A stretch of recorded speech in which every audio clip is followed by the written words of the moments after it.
waxaan halkan caawa ku qabanaynaa shir jaraa'id oo ku saabsan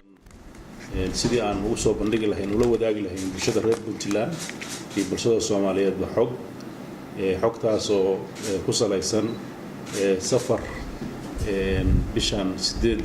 ilaa iyo maanta oo 27 aan dalka uga maqnaa soona kala maray labada wadan wadanka Imaaraadka Carabta iyo Kenya iyo waxyaabihii aan kala soo kulmay 8 bisha ilaa 19 Abriil ayaan waxaan ku sugnaa dalka Imaaraadka Carabta 8 ilaa 12 waxaan joogay magaalada Abu Dhabi oo aan kula kulmay mas'uuliyiinta dawladda qaybo kamid ah oo aan uga wada hadalnay waxyaabo badan oo khuseeya Puntland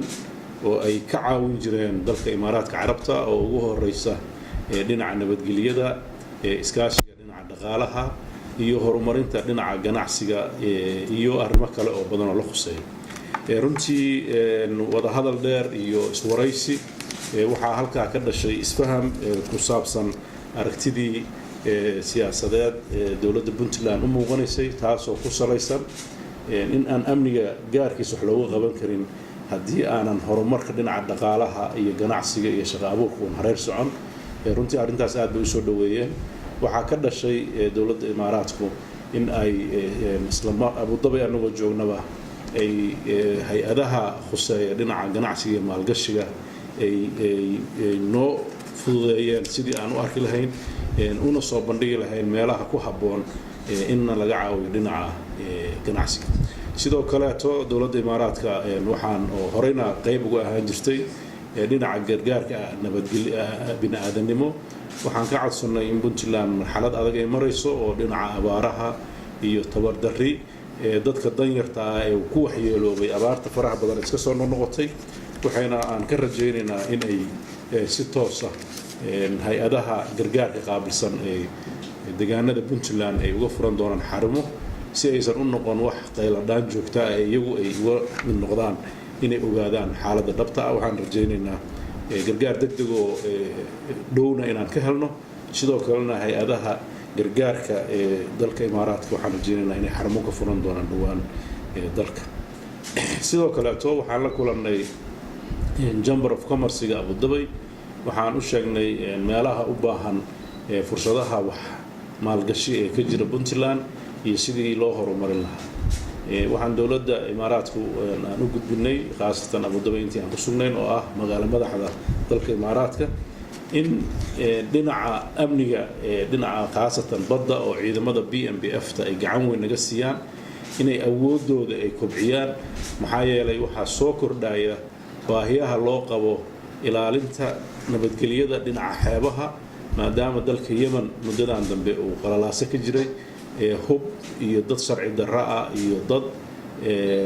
qasbadayaal mararka qaarkood ay xeebaha ka imaan karaan marka waxaan ka codsanay inay xoojiyaan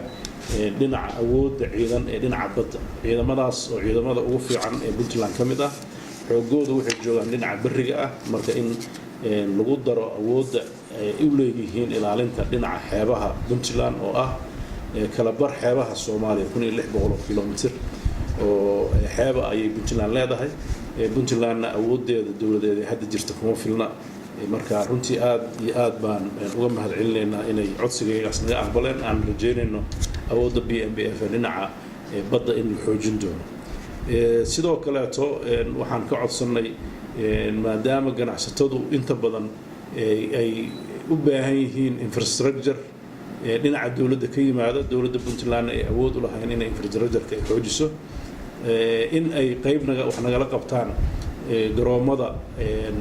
aan ugu talagalnay in ay badeecado ka dhoofaan khaasatan badeecadaha dhinaca kalluunka ah oo Puntland ay ku leedahay kheyraad aad u weyn waxay naga ballan qaadeen in ay awoodda airportka Boosaaso ay wax ka qaban doonaan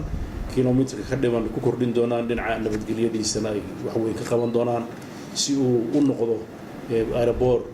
baahiyaha caalamka u qabo oo dhan buuxin kara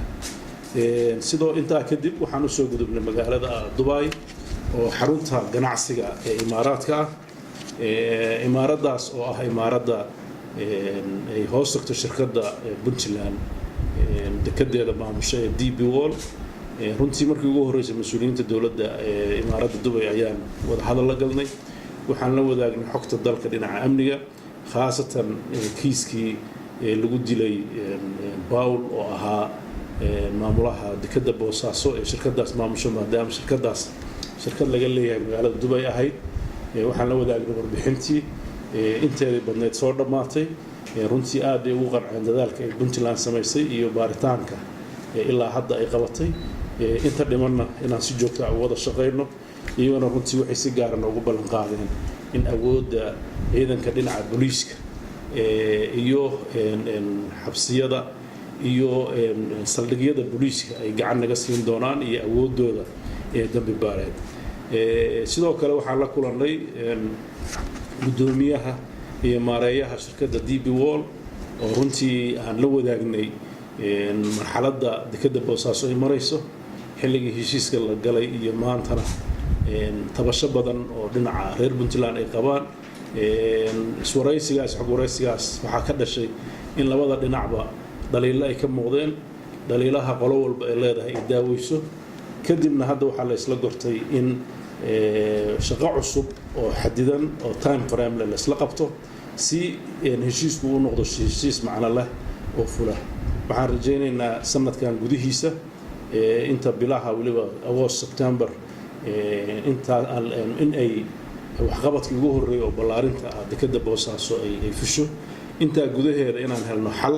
dekedu si ku meel gaar ay ugu heli karto in containers ay yimaadaan runtii shaqadaas oo wasaaradda dekedu ay wasiirkeedu ila socday oo wafdiga ka mid ahaa waxaan soo hadal dhaafay wasiirada ila socday waxaa ka mid ah wasiirka ganacsiga wasiirka dekedaha iyo wasiirka duulista oo aan u arkay saddexda wasiirba inay hayso wasaaradaha shaqada aan uga baahannahay imaaraadka inay yihiin kuwii ku habboonaa runtii wasaaraddu waxay isla qaateen raggii farsamo yaqaanka hawshaas ahaa in si dhow loo wada shaqeeyo shaqadiina waxaan rajaynaynaa maalmaha soo socda wixii dhinacayaga ahna inay qabsoomaan wixii dhinacoodana inay qabsoomaan hab lagu xisaabtamo oo shaqada lagu dardargeliyana inaan heli doono sidoo kale waxaan la kulannay shirkadda Fly Dubai oo iyadana runtii shirkad aan rajaynayno inay qayb ka qaadato kobaca dhaqaalaha iyo isu socodka dadka iyadana waxaan ku codsanay inay garoomada Puntland ka soo degto runtiina wixii requirement ama noo laga baahan yahay dhinaceena aan buuxino iyadana wasaaradda ayaa gacanta ku hayso waxaan rajaynaynaa iyaduna inay dhawaan ay bilaaban doonaan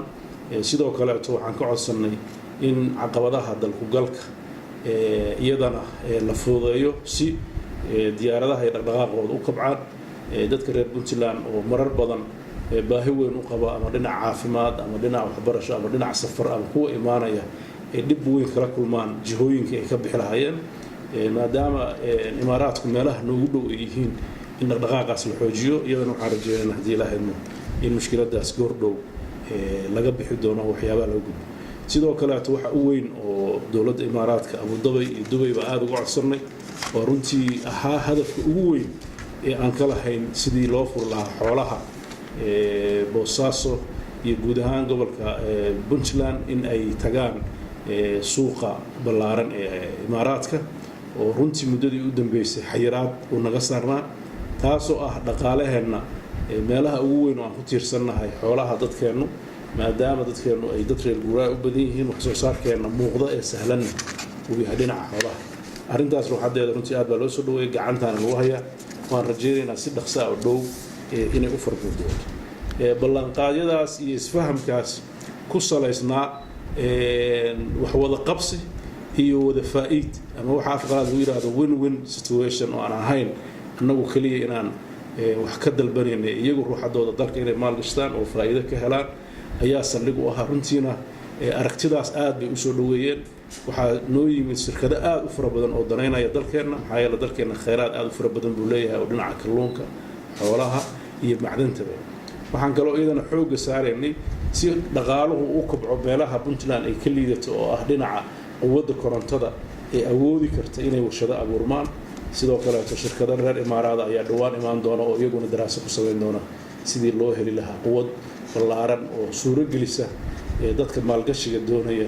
ee raba inay warshado keensadaan haddaan taasi dhicin horumarka iyo shaqo la'aantuna way sii baahaysaa hadafka dowladdan mar walba saldhigga u ah waxa weeye inay ku xalliso mashaakilaadka amni iyo bulsho ee jira dhinaca horumarka kobaca dhaqaalaha iyo ganacsiga sidoo kaleetana ay xoojiso hay-adaha amniga iyo sharciga oo ugu horeeyaan maxkamadaha maxaa la yidhaahdaa xeer ilaalinta xabsiyada iyo booliiska labadaas arrimood inaan si isku mid u wadno ayay xukuumaddan qorshaheedu dowladeed uu yahay waxaan rajaynaynaa iyadana in ay wax badan ay ka fuli doonaan muddadaas ilaa iyo 19 aan imaaraadka joogay waxaan sidoo kale la kulmay bulshada reer Puntland ee ku sugan magaalada Dubai oo runtii aan isu wadaarsanay warbixin ra'yi iyo talooyin runtii aad bay uga mahadcelinayaan sida sharafta leh ee noo soo dhaweeyeen sida wanaagsan oo aaraadooda iyo aragtidooda iyo baahiyaha ay ka dareemayaan imaaraadka noola wadaageen iyo sida aan anaguna ugu dhiirigelinay inay doorkooda u qaataan wuxuu ahaa kulamo aad u wanaagsan oo runtii miro dhal ah waxaan rajaynayaa ilaahay idankiis rabadaanka gudihiisa iyo dhexdiisaba inaan wax ka aragno isbedelkaas walow inta badan bisha rabadaan caqabadaha xagga shaqadu ay iska yar tahay markay ugu yaraato ugu badnaato rabadaanka dabayaaqadiisa inaan arki doonno waxyaabihii aan ka wada hadalno oo dhaqaaqa annaguna waxaan ballan qaaday inaan si joogto ah la soconno mutaabaca iyo dabagal joogto ah ku sameeyno dadka hadda kadib wixii naga dhaxeeya ay noqdaan isla xisaabtan iyo in ay noqoto wax cad oo lagu shaqeynayo oo dhinaceena oo marna gaabis ka imaan dhalinna ka imaanin taas ayaa runtii ku dadaali doonaa 19 bisha waxaan u gudbay magaalada Nairobi oo ilaa iyo maanta aan joogay runtii safarkaygaas wuxuu ku salaysanaa iyadana maadaama Nairobi ay xarun u tahay ama mararka qaarkood si sahlan in la isugu arkay u sahlan tahay inaan ku aragno dowladaha saaxiibka la ah Soomaaliya gaar ahaan la ah saaxiibka Puntland si gaar ah gacan uga geysta horumarka ballaaran ay ka socdaan qorshaha ugu weyn oo halkaas aan u tagnay dabcan waxa ugu heliyay markaan halka tagay wasiirka ganacsiga iyo wasiirka arrimaha gudaha waxyaabaha ugu waaweyn oo kala hadlayna waxa kamid ahaa sidii loo horumarin lahaa nidaamka siyaasadeed ee Puntland oo ah nidaamka dimuqraadiyeynta iyo habka doorashooyinka oo runtii shir gaar ah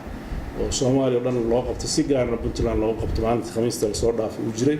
oo aan ku soo bandhigayna sida ay nooga go'an tahay diyaarna u nahay inay doorashooyin qof iyo cod ay qabsoomaan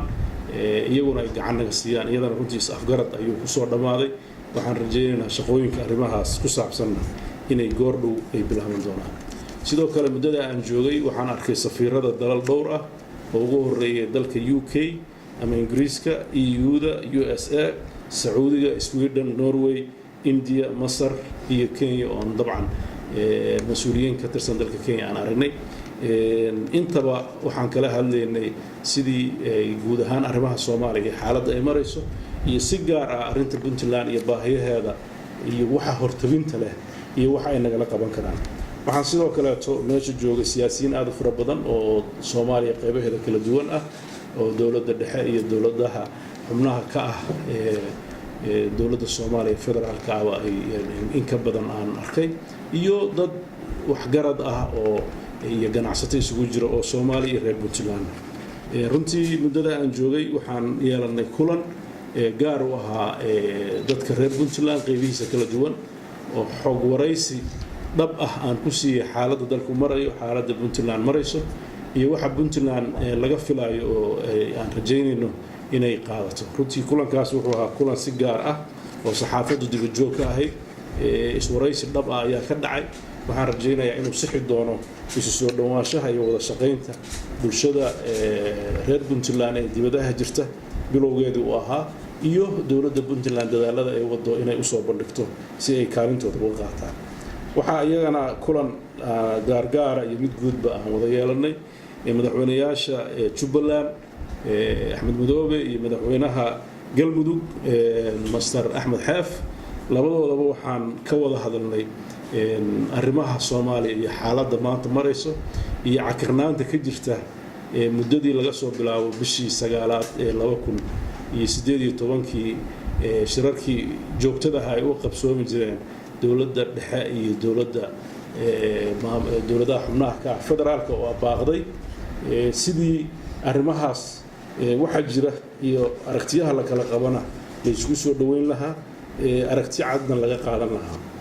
runtii dowladaha aan la kulanay ruuxadooda aad bay waxay walwal uga qabeen wada shaqayn la'aanta muuqata ee ka dhex jirta dowladaha xubnaha ka ah dowladda federaalka ah iyo dowladda federaalka taas oo mugdi gelinaysa mustaqbalka dalka Soomaaliya iyo meesha uu ku socdo waxaan si cad oo aan leexleex ahayn anagu la wadaagaynay dowladaha lagu tilmaamo partnership waa shuraaka la yahay ma aha deeq bixiyaal kuwa la yiraahdo kaliya dowladda waxaa jira processka Soomaaliya ee dowladeeda lagu dhisaayo ka ah partner oo dhaqaale iyo waqti badan ku bixiya in ay iyaguna ay arintaas si dhow la socdaan sidoo kaleeto markii aan isla jeexjeexnay xaaladaha jira runtii waxa soo baxay konseeno ama aragtiyo kala duwan oo dhinacyo badan ka imaanaya Puntland haddii aan soo koobno waxaan caawa shirkan ka hor ruuxadeeda kulan yeelanay aniga madaxweyne ku-xigeenka iyo xubno ka socda aqalka sare ee Puntland u matala aqalka sare oo ugu horeeyay madaxweynihii hore Cabdiraxmaan Faroole Juurale iyo rag fara badan oo kale oo la socday oo runtii labadaas oday oo ka soo jeeda khabiiradii xilligii ku meel gaarka laga baxayay iyo dastuurkan sameyntiisa dood dheer iyo wada falanqeyn ayaa waxaan ka yeelanay xaaladda dalka iyo meesha uu marayo iyo Puntland iyo waxa la gudboon waxyaabaha dhabta ay soo baxaya waxa weeye oo aan rabo inaan la wadaago dadka reer Puntland iyo dadka Soomaaliyeedba sida dad badan oo Soomaaliyeed ay walwal ka qabaan xaaladda siyaasadeed ee Soomaaliya meesha isku socoto ayaa Puntland waxay walwal ka qabtaa habka wada shaqeynta iyo dalka sida loo maamulayo runtii khataraha u weyn ee Puntland dareemayso waxa kamid ah in nidaamkii iyo dastuurkii lagu heshiiyay la gacan bidixeynayo oo wadadii loo baahnaa uusan ku socon waxaa nooga muuqata khatar abuuri karta in dalku uu nidaamka siyaasiga ee hadda jira oo caqabad aan hadhow la xalin karin yeesho dowladda Puntland iyo dad badan oo Soomaaliyeed waxay garowsan yihiin marxaladda hadda lagu jiro waa waxa afqalaad loogu yeero state building process waa hab raac ama hab socodka dalka dib loogu dhisayo waxaan garowsanahay in aan la gaarin meeshii ugu sareysay ee qaanuunadii loo baahnaa dalkan in lagu dhaqo maadaama dastuurka hadda uu jiro qabi qoraal sidoo kale dastuurku wuxuu leeyahay mabaadi'o asaasiga lagu heshiiyay oo ugu horeyso dalku inuu nidaam federaal qaato oo maaragtay lagu xukumo waxa halka ka soo baxaysa dalka habka hadda lagu wado inuusan ahayn habkii lagu heshiiyay ama habka dastuurka ku meel gaarka hadda aan wadano inuu caqabad ku yahay waxa kale oo soo baxday dhaliil dadka nala wadaaga ama partnerka dowladaha walaalaha iyo saaxiibada aan nahay iyagana faham darro inay ka jirto habkii ay noola shaqeyn lahaayeen 2012 iyo xilligii ka horeysay ilaa 2004 waxa nidaamka dalkan sababay in dowlad federaal dhalato in magaala madaxda la tago in dowlado xubnaha ka ay dhismaan in dalka dastuurku meel gaar loo sameeyo in waxyaabahaas waxa sababayay nidaam la oran jiray bottom up approach oo in hoos laga soo dhiso state walba gaarkiisa baahiyiisa loo soo xaliyo dowladnimadiisa loo dhiso dowladda dhexana ay sidaa ku dhisanto ayay ahayd waxaa noo muuqatay habka ka duwan oo ah in centerka la xoojinayo hareerihii iyo maamuladii kaleetana la ilaaway taasna ay keentay dowladda dhexe ee xamar fadhida oo iyadu ruuxadeeda ku guul dareysatay inay amnigii magaalada Muqdisho maan xataa Makka Mukarrama culays badan ka haysano oo aan ognahay culayskaas faraha badan oo haysto wuxuu ilowsiiyay meelihii kale waxa ka jira taas marka waxa dhacday dowladii inay u muuqato dowlad aanan war u haynin ama aan la jaan qaadin ama la socon dareenada maamulada kale ka jira kala qaybsanaantaas iyo kala fogaanshahaas wuxuu sababay in dalku uu kala taagnaado waxyaabaha sababay oo aan aragnay inuu khaladka saldhig u yahay waxa kamid ah nidaamkii wada shaqeynta ee dowladaha xubnaha ka ah dowladda federaalka iyo dowladda dhexe ay ku wada shaqeynayeen wuxuu ahaa shir dhowrkii biloodba barqabsoomi jiray oo lagu magacaabi jiray golaha amniga qaranka cilada u weyn oo ka soo baxday waxa kamid ah dalka Soomaaliya oon lahayn nidaam wada shaqayn amni ah oo matalan Puntland dhibaatada amni ay haysato aysan war u hayn midda galmudug haysato midda haysato ay midda Hirshabelle haysato ay war u hayn dawladda dhexe midda haysata ee maalin walba kiiloomitir 4 iyo maxaa la yiraahdaa Maka Mukarrama ka haysata anagu aan war u hayn waxna aan ka qaban karin haddana meeshii la rabay in dalka lagu hogaamiyo uu noqday golo lagu magacaabo golaha amniga qaranka oo runtii aan si dhaba u matali karin baahida dadka Soomaaliyeed marxaladda soo socota ay filayaan baahida marxaladda soo socota ay filayaan waxa la isku waafaqsan yahay dadka Soomaaliyeed iyo dastuurka iyo kulliba in ay tahay waxyaabo hortabin leh oo mararka qaarkood xataa 2012 markii dastuurkan ku meel gaarka la qorayay lagu dagray isagoo lifaaq ah waxa ugu horeysa in dastuurka la dhameystiro dastuurka si loo dhameystiro waxa loogu talagalay in la sameeyo guddi ka kooban 5 qof oo dawladdu soo magacaabayso iyo xubno dawladaha xubnaha ka ah dawladda federaalka ee qof soo magacaabay ilaa maanta lagu jiro 2019 ah 2012 shaqadii la iska rabay lama qaban waxaana si cad dawladda dhexe la isaga hor istaagay in xubnahaas ay ka mid noqdaan idan shaqada badan ee mararka qaarkood la leeyahay dastuurka ayaa dib u eegid lagu sameeynaya waxay u noqonaysaa wada khaldan oo aan sharci ahayn maadaama dadkii korjoogtooyinta u ahaan lahaa oo ka tirsanaa ay matali lahaa dawladaha xubnaha ka ay meesha ka maqan yihiin si cadna loo diiday waxaa sidoo kaleeto meesha ka maqnaaday habkii muddadaas kala guurka ah dalka lagu dhaqi lahaa habkii loo qaybsan lahaa awoodaha habkii loo qaybsan lahaa khayraadka habkii loo qaadan lahaa nidaamka cadaaladda ee dalka habkii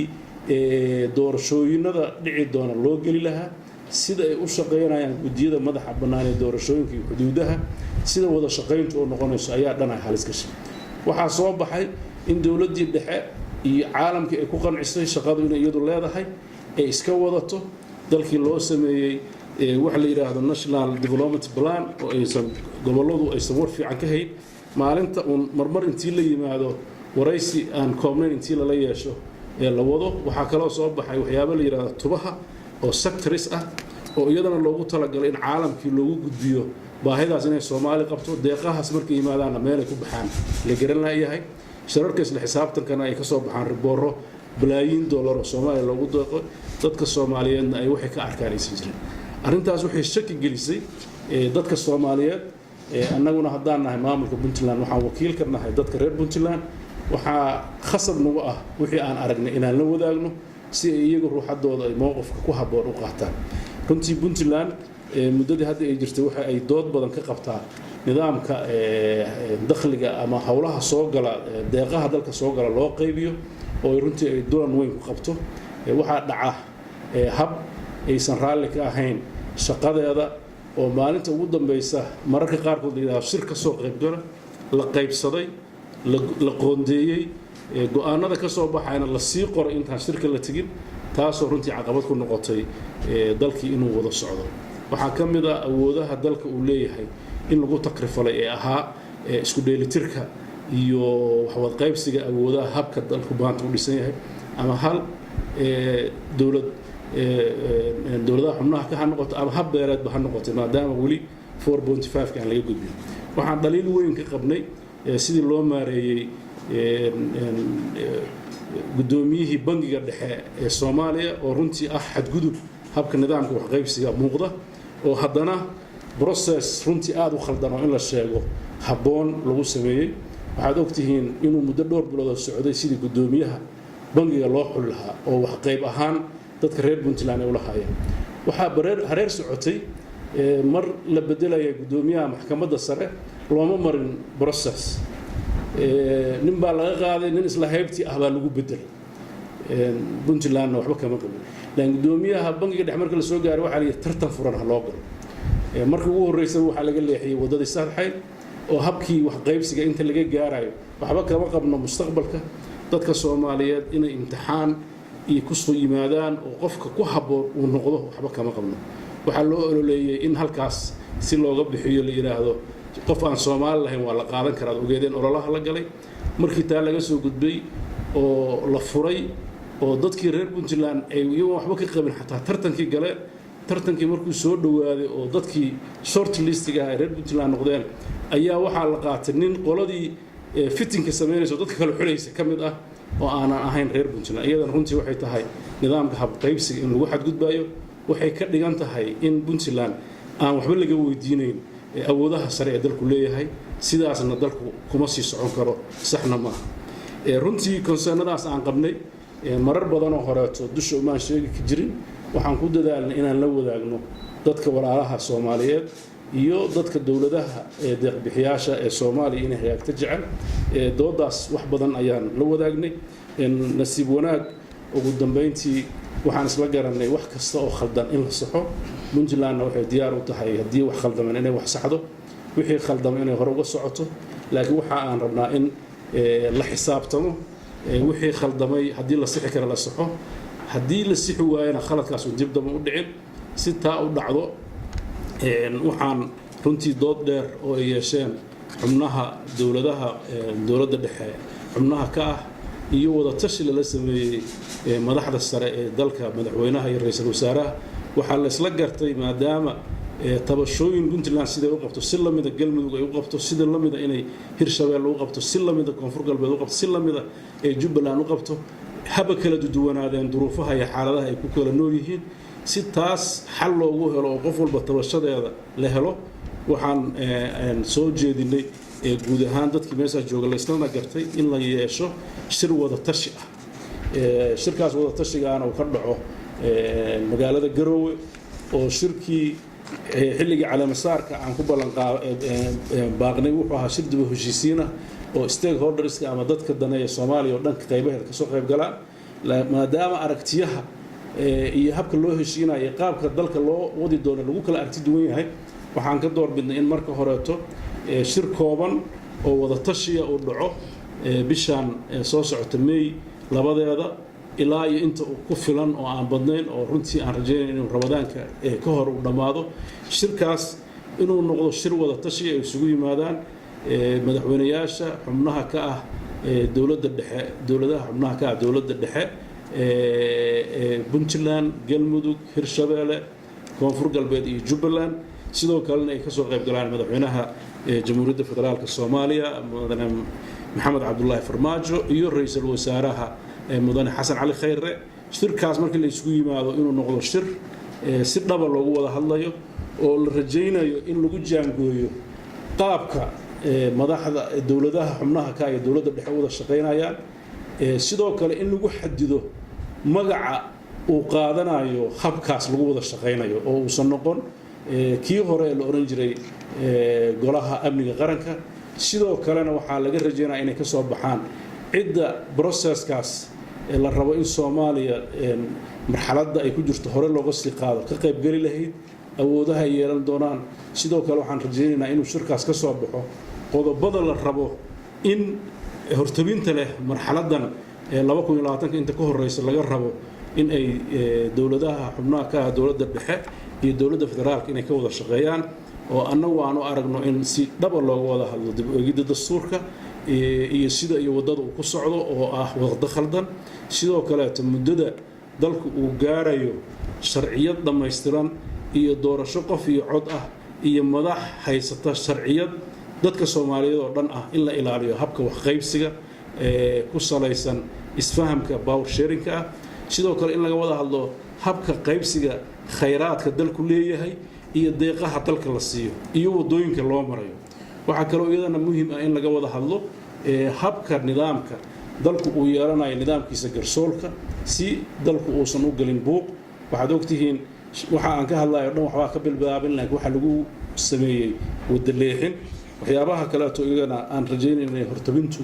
yeelato oo meesha saaran waxa weeye waxa cad oo Soomaalidu isla waafaqsan tahay